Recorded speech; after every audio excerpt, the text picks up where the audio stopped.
سارے بیمار ہیں، وہ بیماری کیا ہے؟ قوت عشق سے ہر پست کو بالا کر دیں، دہر میں اسم محمد سے اجالا کر دیں۔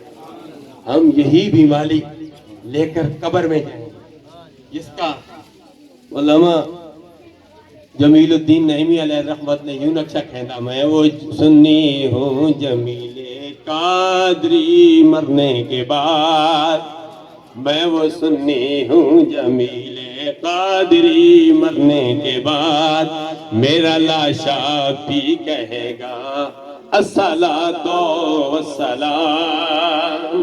ہم صرف دنیا میں صلاۃ و سلام نہیں پڑھتے، جلوس نہیں نکالتے، بلکہ قرآن کی روح سے ہم جب جنت میں جائیں گے 24ویں پارے کے حوالے سے وسیق الذین اتقوا ربهم الی الجنۃ زمرا، ہم جلوس کی شکل میں میلاد مصطفیٰ مناتے ہوئے صلاۃ و سلام پڑھتے ہوئے جنت میں جائیں گے، اور فرشتے بھی ہمارا استقبال کریں گے۔ ہم نے تو جنت میں جانا ہے، فرشتے استقبال کریں گے، فرشتے کہیں گے سلام علیکم، اے دنیا والے، دنیا میں اللہ کے پیارے حبیب پر درود و سلام پڑھنے والوں، میلاد مصطفیٰ منانے والوں، تم جنت میں آ رہے ہو، اے جنتیو سلام علیکم، تم پر بھی سلام ہو۔ حاضرین و ناظرین، یہ سلام ہم دنیا میں بھی پڑھتے ہیں، قبر میں بھی پڑھیں گے، حشر میں بھی پڑھیں گے، اور قیامت کے دن جنت میں بھی صلاۃ و سلام پڑھتے ہوئے جنت میں جائیں گے۔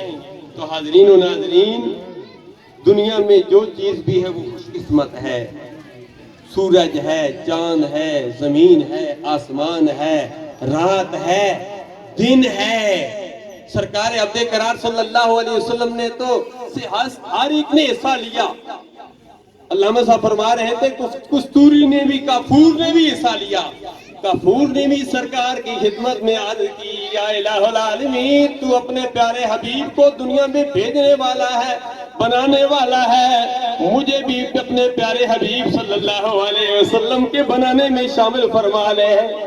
اللہ غفور نے بھی عرض کی، جس چیز نے عرض کی، اللہ تبارک و تعالیٰ نے سب کی عرضی کو قبول فرما لیا، امام الانبیاء علیہ تحیت و ثناء میں شامل فرما لیا۔ گویا ساری کائنات سرکار عبد قرار صلی اللہ علیہ وسلم کی خادم ہے۔ رات جا رہی تھی، دن آ رہا تھا، رات نے عرض کیا اللہ اپنے پیارے حبیب کو رات میں بھیج دے، دن نے عرض کی یا اللہ اپنے پیارے حبیب کو دن میں بھیج دے۔ رب ذوالجلال نے رات کو بھی خوش کر دیا، دن کو بھی خوش کر دیا۔ رات جا رہی تھی، دن آ رہا تھا، اللہ کے پیارے حبیب کی آمد ہو گئی۔ اعلیٰ حضرت عظیم البرکت نے یوں نقشہ کھینچا کہ صبح طیبہ میں ہوئی